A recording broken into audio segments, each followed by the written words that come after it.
E aí, pessoal, sejam bem-vindos ao seu canal de hidráulica, para você aprender hidráulica sem complicações. Já de antemão, peço que vocês deixem o like nesse vídeo, se inscrevam no canal, ativem o sininho de notificações e, se tiverem qualquer dúvida do conteúdo, mande um direct no Instagram ou comentem aqui embaixo que eu respondo sempre que puder. Tudo certo? Então, sem enrolar mais, vamos para o vídeo de hoje, agora mesmo! No vídeo de hoje nós vamos prosseguir com o capítulo de sistemas de tubulações e vamos iniciar o conteúdo de sistemas ramificados. E, dentre o conteúdo de sistemas ramificados, eu vou explicar a tomada de água, ou tomada d'água, como preferir. Já vou avisar que esse conteúdo é dificinho, tá bom? Os exercícios também são um pouquinho complicados, mas eu vou tentar diminuir a dificuldade para vocês, tudo bem? Então vamos lá. O que é um sistema ramificado? Um sistema é dito ramificado quando, em uma ou mais seções, ocorre variação da vazão por meio da derivação de água. Tá, como assim? Então vamos dar exemplo por uma ramificação dentro de uma residência. Então, está vindo uma tubulação, parte da água vai para o banheiro, parte da água vai para a cozinha, parte da água vai para outro banheiro, parte da água vai para a área de serviço e parte da água vai para outro banheiro, por exemplo. Então, nesse sistema está vindo uma vazão de montante, essa vazão se distribui entre os cômodos e, por fim, sai uma vazão de jusante, que naturalmente é menor do que a de montante. As saídas aqui não é uniformes, então a gente não pode aproximar por distribuição em marcha. Tá? Como a gente calcula sistemas ramificados? Vou dar um exemplo simples de uma caixa d'água que abastece um chuveiro e abastece outro chuveiro no andar de baixo. Nós vamos aprender na disciplina de instalações hidráulico-prediais e um pouco nos sistemas de abastecimento de água como a gente calcula. Então eu não vou detalhar tanto para vocês, mas eu vou dar uma prévia, ok? Como é que a gente calcula? A gente faz os cálculos trecho a trecho. Então, a gente tem 3 trechos aqui. Tá, professor? O que é um trecho? O trecho corresponde a um trecho formado por um nó e outro nó, ou um nó e um acessório. Tá, professor? O que é um nó? O nó é um ponto onde há ramificação de água, ok? Então, esse ponto, a vazão vem da caixa d'água e se ramifica para cá e para cá. Então, esse ponto é chamado de nó, ok? Aqui temos um trecho que vai desse nó até o chuveiro de cima e o trecho que vai desse nó até o chuveiro de baixo. Então, nós temos o trecho verde, o trecho azul e o trecho preto. Ok? E num sistema de um apartamento, a gente tem dezenas de trechos assim. Tá bom? Como é que a gente calcula? Como eu expliquei, a gente faz os cálculos trecho a trecho. Então, a gente calcula aqui, depois calcula aqui, depois calcula aqui e assim por diante. Então, a gente começa dimensionando. Então, a partir do acessório que está ligado no trecho, a gente consegue saber mais ou menos o quanto aquele acessório consome de água. Sabendo o consumo, a gente tem uma estimativa da vazão máxima que deve passar por essa tubulação.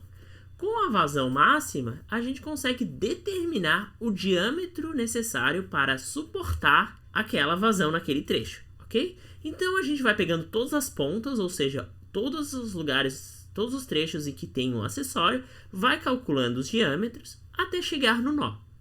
Quando a gente chegar no nó, a gente tem que juntar os consumos dos pontos dos 2 trechos que formam este nó. Por quê? Porque esse trecho aqui será responsável por abastecer tanto o chuveiro de cima quanto o chuveiro de baixo. Então, esse trecho aqui tem que ter um diâmetro suficiente para aguentar a vazão dos 2 chuveiros ligados. Tá bom? Então, a gente vai dimensionando de jusante para montante, ou seja, do fim para o início, até dimensionar a tubulação inteira. Depois que a gente dimensionar a tubulação inteira, a gente vai fazer o processo inverso. A gente vai começar do início até o fim e verificar as pressões em todos os nós e em todos os acessórios hidráulicos. Como assim? O escoamento começa na caixa d'água, a gente vai calcular a perda de carga nesse trecho, porque já temos a vazão e o diâmetro, e vamos ver a pressão nesse ponto, nesse nó. Okay? E a partir desse nó, a gente vai aplicar a equação de energia até aqui e calcular a pressão no chuveiro. Vamos calcular a equação de energia até aqui e calcular a pressão nesse chuveiro e verificar se as pressões atendem às normas, porque um acessório para funcionar, um chuveiro, ele tem que ter uma determinada carga de pressão. Vocês vão ter uma disciplina só para isso, vocês vão ver que esse cálculo de determinar o diâmetro de vazão não é tão simples assim, mas aqui eu estou dando um aperitivo, tá? O sistema ramificado que eu vou estudar hoje vai ser a tomada de água. O que a tomada de água é? É um sistema ramificado que ocorre quando entre dois reservatórios há um ponto de saída de água. Esse ponto é um ponto de consumo, ok? Então, por exemplo, a gente tem dois reservatórios e entre os dois reservatórios tem um ponto de saída de água. E daí vocês devem estar pensando, tá, professor, é simples. A vazão está vindo aqui, parte vai sair para consumo e o resto vai vir para cá, não é? Cuidado! Não é simples assim como vocês estão pensando. Por quê? Vou mostrar aqui para vocês. Então, a gente tem um sistema com dois reservatórios, sendo que o reservatório 1 é o reservatório que está acima, o reservatório superior. O reservatório 2 é o reservatório que está abaixo, ele é o reservatório inferior. E entre os dois reservatórios nós temos um ponto de consumo chamado tomada de água. Tá bom? O que é essa tomada de água? Pode ser uma indústria, pode ser uma residência isolada, mas a questão é que nesse ponto está saindo água para consumo. Ok? E o que acontece? O reservatório 1, que é o reservatório superior, vai sair água para abastecer esse ponto de tomada d'água, essa vazão que está saindo. Agora o reservatório 2 é diferente. Por quê? Pode ocorrer três coisas, né? Mas principalmente duas coisas com esse reservatório 2. Então, quais são essas duas coisas? A vazão está descendo do reservatório 1, parte dela vai abastecer essa tomada de água e o restante vai subir, que é como provavelmente vocês imaginaram. Mas por que o reservatório 1 e o reservatório 2 não podem abastecer essa tomada de água? Isso pode acontecer. Então, a vazão do reservatório 2 pode estar tanto subindo quanto descendo. A gente não sabe. E essa é a questão. Essa é a questão da tomada d'água. A gente definir se a vazão está subindo ou está descendo. Ou seja, se o reservatório 2 está sendo um reservatório abastecedor dessa tomada d'água ou um reservatório abastecido pelo sistema. Ok? O reservatório 1, que é o reservatório superior, é o abastecedor, tá bom? E sempre olha as cotas, tá? Às vezes o reservatório da direita está numa cota superior, então é ao contrário. Tudo certo? Não vejam exatamente esse desenho. Vejam o exercício de caso a caso. Tá? Então, o nosso problema vai ser determinar se o reservatório 2 é abastecedor ou abastecido. E depois fazer os balanços de massa e fazer os cálculos necessários. Tá? Então tá. Vamos buscar a situação 1. Vamos pensar que nesse sistema aqui, esse registro aqui que aponta o consumo, por exemplo, a indústria está fechado. Talvez esse seja o registro de uma indústria e a indústria fecha de noite. Então não está vindo nenhum consumo nessa situação. O que acontece? Esse registro está fechado, QT, ou seja, a vazão da tomada de água igual a zero, não tem isso aqui. Não tem nenhuma vazão saindo. Então a gente tem como se fosse duas tubulações em série. Não há ramificações e nem armazenamento nessa situação 1. Então toda a água que chega aqui vai continuar o seu caminho, vai subir. Então, nessa situação onde a tomada está fechada, o reservatório 2 vai ser abastecido, porque a vazão vai vir do reservatório 1 e vai subir para o reservatório 2. Tudo bem? Fazendo o balanço de massa, Q1 igual a Q2. Tá bom? Agora eu vou fazer a situação 2. Eu vou abrir um pouco a tomada de água. Então, abrir um pouco a tomada de água, mas o consumo de água aqui é menor do que a vazão que está descendo. Ou seja, a vazão que sai do reservatório 1 é suficiente para abastecer todo o consumo nesse ponto de tomada d'água. Tá bom? Então, se a vazão QT é menor do que Q1, o que acontece? Vamos supor valores para facilitar para vocês. Por exemplo, tá? Está descendo 100 litros por segundo. Está saindo aqui 80 litros por segundo. Ou seja, QT é menor do que Q1. Então, o que acontece? Se está descendo 100 e saindo 80, está sobrando 20. e que 20 litros por segundo é esse? Ele vai seguir para o reservatório 2, porque não há armazenamento de água aqui. Então, nesse caso, quando QT é menor que Q1, o reservatório 2 continua sendo abastecido, porque a vazão é suficiente para abastecer a tomada d'água e continuar o caminho até o reservatório 2. Ok? Fazendo o balanço de massa, a gente sabe que Q1 vai ser igual a QT mais Q2. Tudo certo? Então, eu vou abrir mais a tomada de água, até um ponto chamado ponto crítico. Esse ponto crítico é o ponto em que Q1 igual a QT, ou seja, toda a água que está vindo do reservatório 1 vai abastecer esse ponto de consumo da tomada d'água. Se toda a água que está descendo vai abastecer o ponto da tomada d'água, não vai sobrar nenhuma água para o reservatório 2. Então, não vai ter vazão nesse trecho, porque toda a água está saindo aqui. Esse trecho vai ficar parado, não vai ter vazão nenhuma. Ou seja, ele não vai ser nem abastecedor, nem abastecido. Simplesmente não vai haver escoamento nesse trecho. Tudo bem? Então, Q1 igual a QT. Tudo certo? Agora eu vou continuar a minha abertura. Eu vou abrir ainda mais o registro. Vai ter um consumo ainda maior da tomada d'água. Então a tomada d'água vai estar muito aberta. Aberta a que ponto, professor?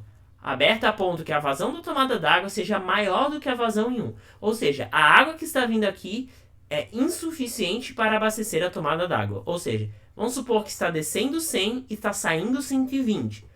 Ou seja, para suprir essa demanda, a tomada d'água vai requisitar a água do reservatório 2. Ou seja, tanto o reservatório 1 quanto o reservatório 2 vão abastecer a tomada d'água. E esse reservatório 2 vai se chamar reservatório abastecedor.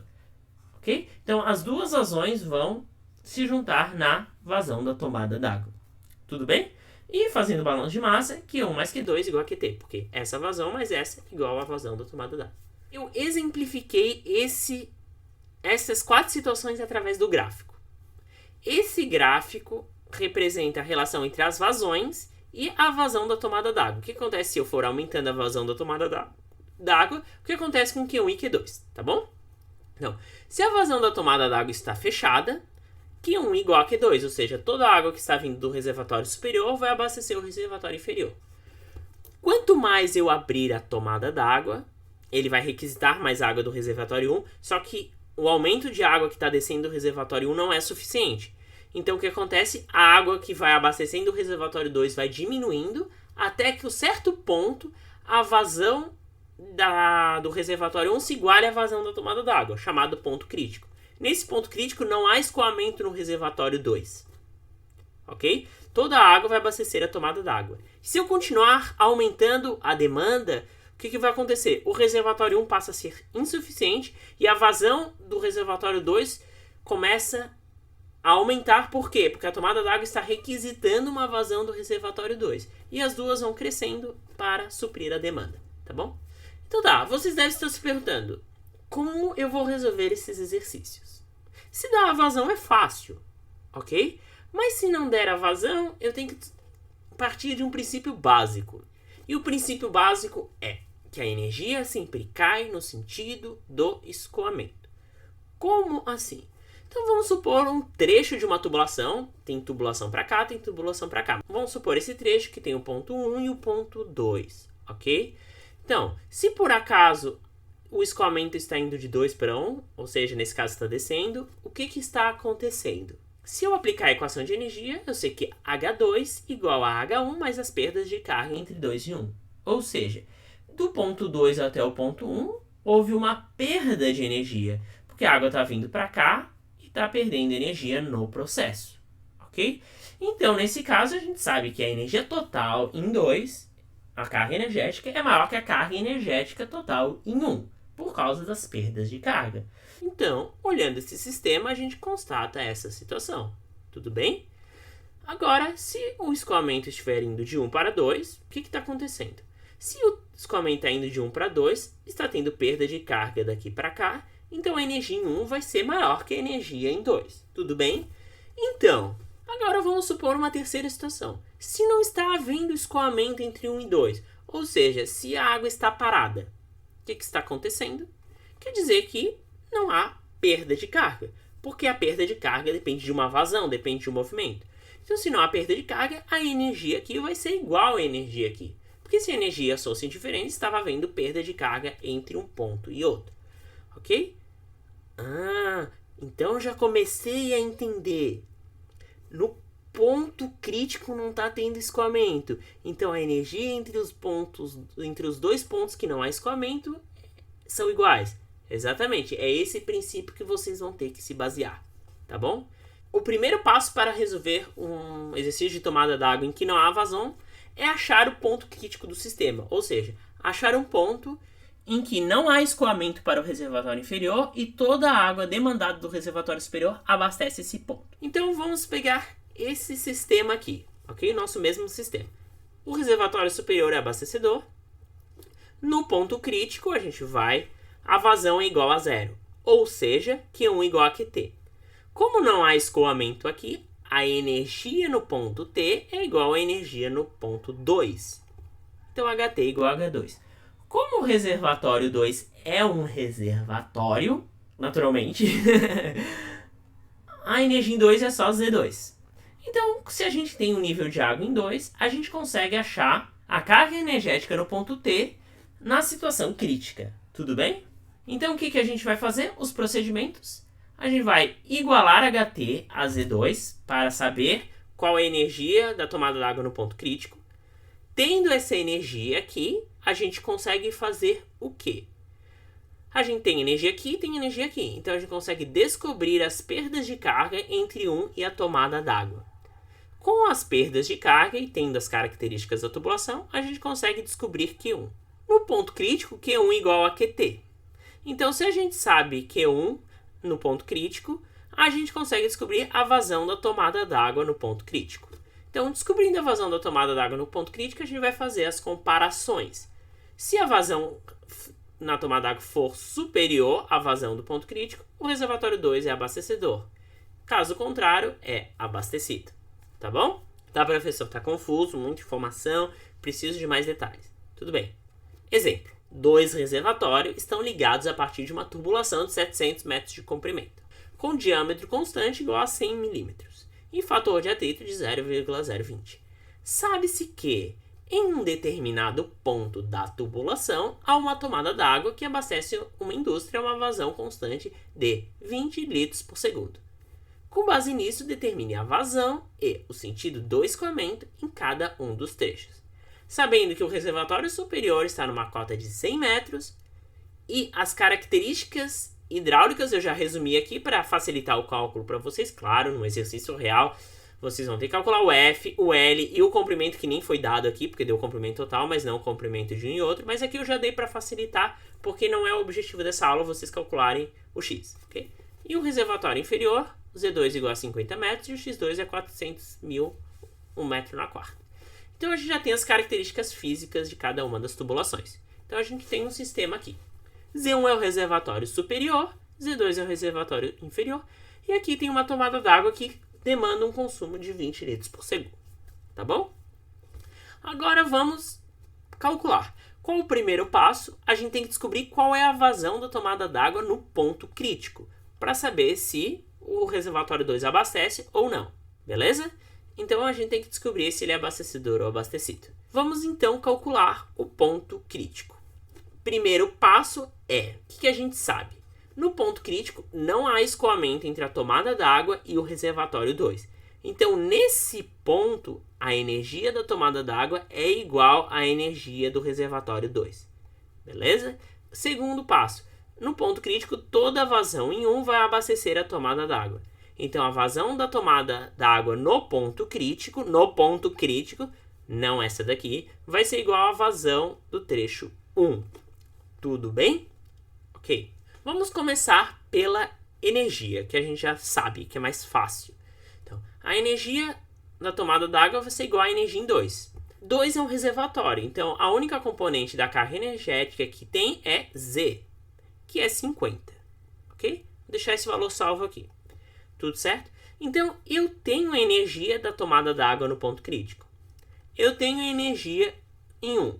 Então, eu consigo calcular as perdas de carga de 1 até a tomada d'água no ponto crítico. Então, vou aplicar a equação de energia. O escoamento está vindo daqui para cá, então eu tenho que H1 igual a carga energética da tomada da água no ponto crítico, mais a perda de carga entre esses dois pontos. Lembrando que isso é uma simulação do ponto crítico, não representa a realidade, tá bom? Então H1 é Z1, que é 100, HTC é 50 e perda de carga a gente vai calcular. Então a gente descobre que a perda de carga entre esses dois pontos na situação do ponto crítico é 50 metros. Tudo bem? Vou deixar esse valor salvo aqui. Temos a perda de carga entre esses dois pontos. Temos as características hidráulicas da tubulação 1. Com isso, a gente consegue calcular a vazão a partir da fórmula universal da perda de carga. ΔH igual a y vezes x vezes q quadrado. Tá bom? ΔH é 50. Y é 0,827. X1 é 800 mil. E Q1 é o que precisa calcular. Resolvendo essa equação, a gente sabe que Q1 é 0,0275 metros cúbicos por segundo. Então, a gente já sabe a vazão que passa por essa tubulação na situação crítica. Tudo bem? O que a gente sabe na situação crítica? A gente sabe que Q1 é igual a vazão da tomada d'água. Ou seja, toda essa vazão que está passando aqui vai abastecer a tomada d'água. Ou seja, a vazão da tomada d'água no ponto crítico é 27,5 litros por segundo. Vou deixar esse valor salvo. Então, já descobrimos a vazão do ponto crítico. Agora vamos comparar com a situação real. Ou seja, eu vou analisar se o reservatório 2 é abastecedor ou abastecido. Okay? Então, o que eu tenho? A vazão no ponto crítico é 27,5. Ela é maior que a vazão real. Ou seja, a vazão que essa indústria, por exemplo, está consumindo é menor que a vazão do ponto crítico. Ou seja, se ela é uma vazão pequena, o reservatório 1 é suficiente para abastecer esse consumo e ainda sobra água para subir para o reservatório 2. Ou seja, o reservatório 2 é abastecido. Tá bom? Ah, professor, vazão 1, então já sei a vazão 1, né? 27,5. Não. A vazão 1 é 27,5 só no ponto crítico. A gente ainda não sabe a vazão 1 real e nem a vazão 2 real. A gente só sabe que está subindo. Tá bom? Beleza? Então tá, agora vamos fazer o balanço de massa e energia. Vamos começar pelo balanço de massa. Nós temos uma vazão que está descendo. Parte dessa vazão vai abastecer a tomada d'água e o restante vai subir para abastecer o reservatório 2. Então a gente tem que Q1 igual a QT mais Q2. Q1 igual a 20 mais Q2. E não tem mais o que fazer aí. Okay? Se por acaso o reservatório 2 fosse abastecedor, por acaso, abre aspas, seria Q1 mais Q2 igual a QT. Okay? Seria outro balanço de massa, tá bom? Então tá, Q1 igual a 20 mais Q2, pronto. Existem dois trechos, esse e esse. Vou aplicar a equação de energia nos dois trechos. Então tá, no trecho 1, neste caso, a água está vindo daqui para cá. Ok? Então, a energia em 1 igual a energia na tomada d'água, que a gente ainda não sabe, mais as perdas de carga entre 1 e a tomada d'água, ok? Porque o escoamento está indo de 1 para T, tá bom? Agora o trecho 2. Como o reservatório 2 é abastecido, a água está indo da tomada de água para o reservatório 2. Então, a gente tem que HT igual a H2 mais as perdas de carga entre a tomada d'água em 2, ok? Abre parênteses. Se o reservatório 2 fosse abastecedor, o escoamento estaria indo de 2 para T, ou seja, H2 seria igual a HT mais as perdas de carga entre 2 e T. Fecha parênteses. Ok? Só para vocês verem que vocês têm que analisar as situações com cuidado. Tá bom? Então, a gente tem essas duas relações. H1 e H2 a gente tem. Faltaria as perdas de carga. E HT. Mas, olhem bem uma coisa interessante sobre o processo. Temos um HT aqui e temos um HT aqui. A gente consegue juntar essas duas equações. Não é difícil. Então, eu vou substituir o HT dessa equação nessa. Ou seja, como HT é igual a H2 mais ΔH, eu vou substituir aqui e eu vou ter que H1 igual a H2, ok? Mais ΔHT2, né? Eu substituí, mais ΔH1,T. Claro, se o escoamento está indo de 1 para 2, a energia em 1, mais as perdas de carga em 1, mais as perdas de carga em 2 vai ser igual a H2. Naturalmente, não mudou nada no nosso conceito, ok? Só fiz isso de forma esquematizada. H1 é o reservatório, H2 é o reservatório. Então, só tem Z. Okay? Então, H1 igual a Z1, H2 igual a Z2 e ΔH é a fórmula universal, YX2 Q2 ao quadrado. ΔH1T é YX1 Q1 ao quadrado. Ok? Ai, professor, tem duas incógnitas. Sim. Por isso que eu fiz o balanço de massa. A gente sabe que Q1 é 20 mais Q2. Então, eu vou substituir o Q1 por 20 mais Q2. Ok? E elevar ao quadrado. Agora é substituir os valores. Z1 é 100, Z2 é 50, Y é isso, X2 é isso, Y é isso, X1 é isso. Façam os algebrismos com cuidado. Lembrando que aqui tem que aplicar um produto notável, quadrado do primeiro, mais duas vezes o primeiro vezes o segundo, mais quadrado do segundo, né? Não façam automático. Se vocês calcularem tudo isso, vocês vão obter essa equação de segundo grau, ok? Essa equação de segundo grau vai ter duas respostas, uma positiva, uma negativa. Naturalmente, vocês vão pegar a positiva, que vai ser 7 litros por segundo. Tudo bem? Então, Q1 é 20 mais Q2. Se Q2 é 7, Q1 vai ser 27 litros por segundo. Por quê? Vai vir 27 aqui, vai descer 20 e vai subir 7. E com esse Q1 e Q2 eu calculo as perdas de carga, pressão e se precisar, ok?